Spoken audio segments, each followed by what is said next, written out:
Ferocious cinema ಅದೆಷ್ಟು ಜನ ಆಡಿಷನ್ಗೆ ಬಂದಿದ್ರು ಅನ್ನೋದನ್ನ ನೀವು ಲೆಕ್ಕ ಕೇಳಿದ್ರೆ ಗಾಬರಿ ಬಿದ್ದೋಗ್ಬಿಡ್ತೀರಾ. ಆಕ್ಚುಲಿ ನೋಡಿ, ಈಗ ಎಷ್ಟು ಈಸಿ ಇದೆ ಅನ್ಸುತ್ತಲ್ವಾ ಹೀರೋ ಆಗೋದು ಕೆಲವರಿಗೆ. ಹಾ, ಮೇ ಬಿ ಇರ್ಬೋದು. ಅಲ್ಲ, ದುಡ್ಡಿದ್ರೆ ಯಾವಾಗಿಂದಾನು ಈಸಿನೇ ಅನ್ಸುತ್ತೆ. ದುಡ್ಡಿದ್ರೆ ಪ್ರೊಡ್ಯೂಸ್ ಮಾಡಕ್ಕೆ ಇಟ್ ಈಸ್ ಈಸಿ. ಯಾರು ಸರ್ಕಲ್ ಅಲ್ಲಿ ಪ್ರೊಡ್ಯೂಸ್ ಮಾಡೋರಿದ್ರೆ it is easy to become a hero.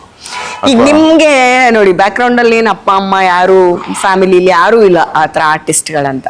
But ಇವಾಗ ನೀವು ಒಂದು ಆರ್ಟಿಸ್ಟ್ ಆಗ್ಬೇಕು ಅನ್ನೋದು ಚಿಕ್ಕ ವಯಸ್ಸಿಂದ ಎಷ್ಟೊಂದು ಜನರ ಕನ್ಸಂಗ್ ನಿಮ್ದು ಒಂದು ಕನ್ಸು.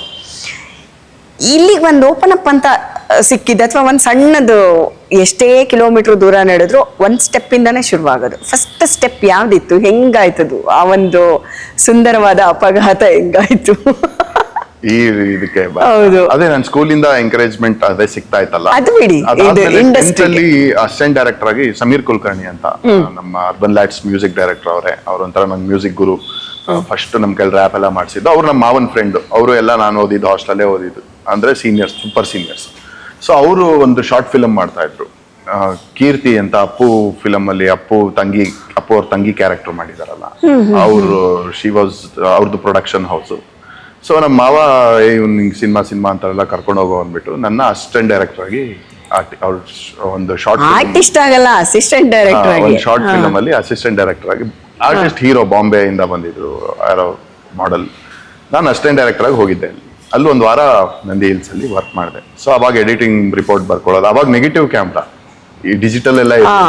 ಸೊ ನೆಗೆಟಿವ್ ಇದು. ಸೊ ಎಡಿಟಿಂಗ್ ರಿಪೋರ್ಟ್ ಬರ್ಕೊಳ್ಳೋದು, ಕಂಟಿನ್ಯೂಟಿ ನೋಡ್ಕೊಳ್ಳೋದು, ಕ್ಲಾಪ್ ಬೋರ್ಡ್ ಕೊಡೋದು, ಅದೆಲ್ಲ ಅಲ್ಲಿ ಕಲ್ತೆ ಅವಾಗ ಆದ್ಮೇಲೆ. ಸೊ ಅವಾಗ್ಲೇ ಒಂದು, ಆಮೇಲೆ ಅಲ್ಲಿ ಆಕ್ಟಿಂಗ್ ಮಾಡೋದು, ಇವ್ರು ತಗ್ಸ್ತಾ ಇದ್ದದ್ದು, ಡೈರೆಕ್ಷನ್ ಮಾಡೋದೆಲ್ಲ ನೋಡಿದಾಗ್ಲೂ ಒಂದು ಕಾನ್ಫಿಡೆನ್ಸ್. ಅಂದ್ರೆ ಅದು ಅಲ್ಲಿ ತೀರ್ಥಹಳ್ಳಿ ಇಲ್ಲ, 10th ಸಮ್ಮರ್ ಅಲ್ಲಿ, 10th ಮುಗ್ದು ಸಮ್ಮರ್ ಹಾಲಿಡೇಸ್ ಅಲ್ಲಿ ಈ ತರ ಒಂದು ಆಪರ್ಚುನಿಟಿ ಸಿಕ್ತು.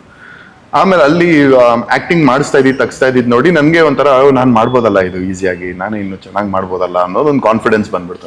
ಓ ಇಷ್ಟೇ ಅಲ್ವಾ ಅಂತ. ಯಾಕಂದ್ರೆ ನಾವು ಸ್ಟೇಜ್ ಮೇಲೆ ಮಾಡಿ ಅಭ್ಯಾಸ ಅಲ್ವಾ. ಸೊ ಆ ಫಿಯರ್ ಅನ್ನೋದು ಇರ್ಲೇ ಇರ್ಲಿಲ್ಲ. ನನ್ ಚಿಕ್ಕ ವಯಸ್ಸಿಂದಾನೇ ಯಾವತ್ತೂ ಆಡಿಯನ್ಸ್ ಅಲ್ಲಿ ಕೂತೇ ಇಲ್ಲ. ಸೊ ಅಲ್ಲೊಂದು ಕಾನ್ಫಿಡೆನ್ಸ್ ಸಿಕ್ತು. ಆಮೇಲೆ ಹಂಗೆ ಅದೇ ಬೆಳೀತಾ ಹೋಯ್ತು. ಬಟ್ ಏನ್ ಅನ್ಕೊಂಡಿದ್ದೆ, PU ಮುಗಿದ ತಕ್ಷಣ ಆರಾಮಾಗಿ ಹಿಂಗ್ ಹೋಗ್ತೀನಿ, ಎಲ್ಲ ಇರ್ತಾರೆ, ಹೋಗಿ ಹಿಂಗೆ ಮಾಡ್ತೀನಿ ಅಂದ ತಕ್ಷಣ ಸಿಕ್ಬಿಡತ್ತೆ ಚಾನ್ಸು. ಟೆಸ್ಟ್ ಆಡಿಷನ್ ಮಾಡ್ತಾರೆ, ಚಿಂದಿ ಮಾಡ್ಬಿಡ್ತೀನಿ ನಾನು, ರಪ್ ಅಂತ ಸಿಕ್ಬಿಡತ್ತೆ.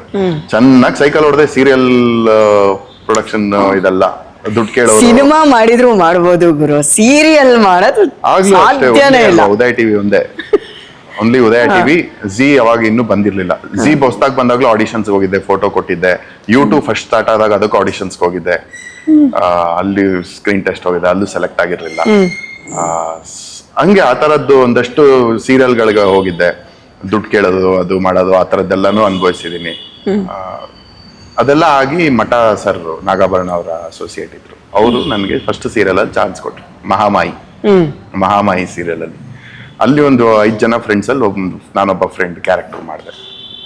ಅವತ್ತು ನಾಗಾಭರಣ ಸರ್ ಬಂದ್ರು, ಇಲ್ಲಿ ಕಾಮಿಡಿ ಯಾರು ಮಾಡ್ತೀರೋ ರಪ್ಪನ್ ಕೈ ಎತ್ಬಿಟ್ಟೆ. ಸೊ ನನ್ ಚಿಪ್ಸ್ ತಿನ್ಕೊಂಡಿರೋದು, ಆ ತರದ್ದೇನೋ ಒಂದು ಡಿಸೈನ್. ಸೊ ತಿಂಗ್ಳಿಗೆ ಒಂದು 2-3 ದಿನ ಶೂಟಿಂಗ್ ಇತ್ತು. ಅದು ಫಸ್ಟ್ ಟರ್ನಿಂಗ್ ನಿಮ್ದು? ಅಂದ್ರೆ ಮಿಮಿಕ್ರೀಸ್ ಎಲ್ಲ ಆದಾಗ ಒಂದು 500 ರೂಪೀಸ್ ಕೊಡ್ತಾ ಇದ್ರು ಸ್ಟೇಜ್ ಶೋ. ಅದು ಫಸ್ಟ್ ಟರ್ನಿಂಗ್ ಅನ್ಬೋದು. ಇದು ಒಂಥರ ವೃತ್ತಿ ಜೀವನ ಶುರುವಾಗಿ ಎಷ್ಟು ಕೊಟ್ಟಿದ್ರು? Per day 500 rupees. ಓಕೆ. ಅವಾಗ ಅಂಡ್ ಸಿಲ್ಲಿಲಲ್ಲಿ ಒಂದು ಎಪಿಸೋಡ್ ಮಾಡಿದೀನಿ. ನನ್ನ ಫ್ರೆಂಡ್ ಕರ್ಕೊಂಡೋಗಿ ಚಾನ್ಸ್ ಕೊಡ್ಸಿದ್ದ. ಬೆಳಗ್ಗೆ ಹೋಗಿದ್ದೆ, ರಾತ್ರಿವರೆಗೂ ಕುತ್ಕೊಂಡಿದ್ದೆ. ಆಮೇಲೆ ದೀಪ ಕದ್ಕೊಂಡು ಹೋಗ್ತಾ ಇರ್ತೀವಿ, ಏನೋ ಸೌಂಡ್ ಆಗತ್ತೆ ಅಂತ ದೀಪ ಬೀಳಿಸ್ಬಿಡ್ತೀವಿ. ಕಟ್ಟಾದ್ರೆ ಕಿಟಕಿಲಿ ಹಿಂಗೆ ಬಗ್ ನೋಡ್ತೀವಿ ಅಷ್ಟೇ. ಖುಷಿ ಅಲ್ವಾ? ಸೊ ಅದೆಲ್ಲ ಆಗಿ ಮತ್ತೆ ಡ್ರಾಪ್ ಆಗೋಯ್ತು, ಏನು ಸಿಗ್ತಾ ಇಲ್ಲ, ಸೀರಿಯಲ್ ಅಲ್ಲಿ ಆಗ್ತಾ ಇಲ್ಲ.